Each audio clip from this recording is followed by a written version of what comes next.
But do you guys support beers that have sold out, probably to Budweiser or Miller Coors or Constellation? Do you buy them? Do you buy them? Well, I used to. Well, it's just a funny story, right? Because they usually start small scale, and they're good beers. You start drinking them, but I think when they get bought out and sold, and they start making it and mass marketing it even more, I think they change the recipe or something because they cut corners. Yeah, they cut corners, or just something's different. Like Blue Moon, as an example, back in the early '90s was awesome.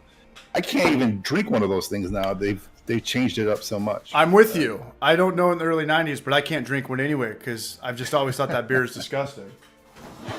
Well, it used to be good once upon a time, I thought, but not anymore. Brian, will you guys buy Sculpin, or will you guys buy I don't know, Goosehead or whatever the hell Budweiser owns? Because they're pretty much like tough for me. It's kind of tough for me because, like, living out away from the city and stuff, there's not a whole lot of craft options. I mean, there are some, but like, I gotta be honest with you, I bought a 6-pack of Platform, which just recently sold to InBev, I believe, and it was supposed to be like a Hawaiian IPA or something like that, and it was just terrible. I mean, it had like guava puree and pineapple puree, and it was like it just tasted like extract.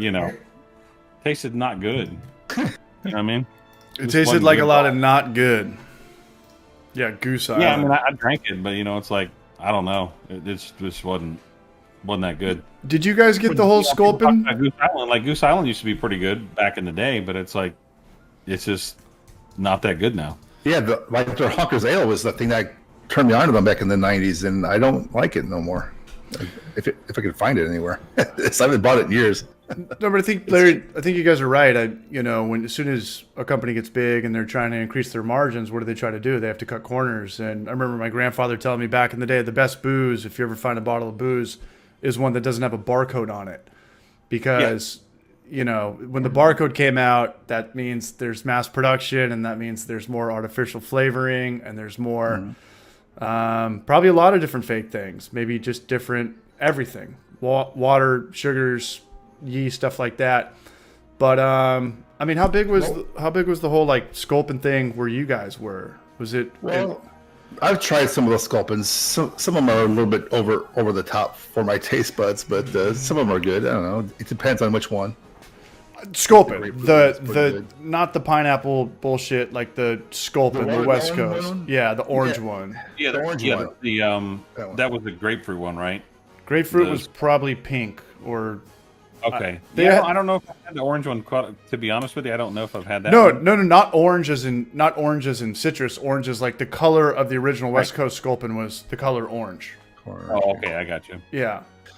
But going back to the thing about the big companies, it's not just the big breweries that bought smaller ones that change recipes. It's ones that start small that just grow and get too big for their own quality standards. Like Three Floyds. I'm a big fan of their beers that are close to my house here, right? And they have the one called Zombie Dust that so many homebrewers want to copy, right? Yeah.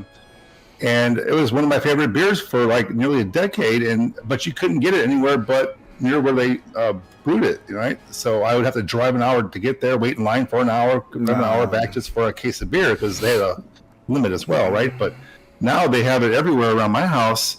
And they've changed the recipe or something. They skilled it up. They make it too fast. They changed some variables, some process to speed it up, like you say. And I don't much care for it today. I prefer my homebrewed version better now. So yeah, I was gonna say like probably 4 or 5 years ago, I brewed some and took it to like a beer tasting that was at a bottle shop that was near me where I was living at before, and most of the people that were there drank it and were like, "Dude, this is better." I took a growler of it, and they were like, "Dude, this is better than the beer from the brewery." So it might have been even back then that they were starting to do that.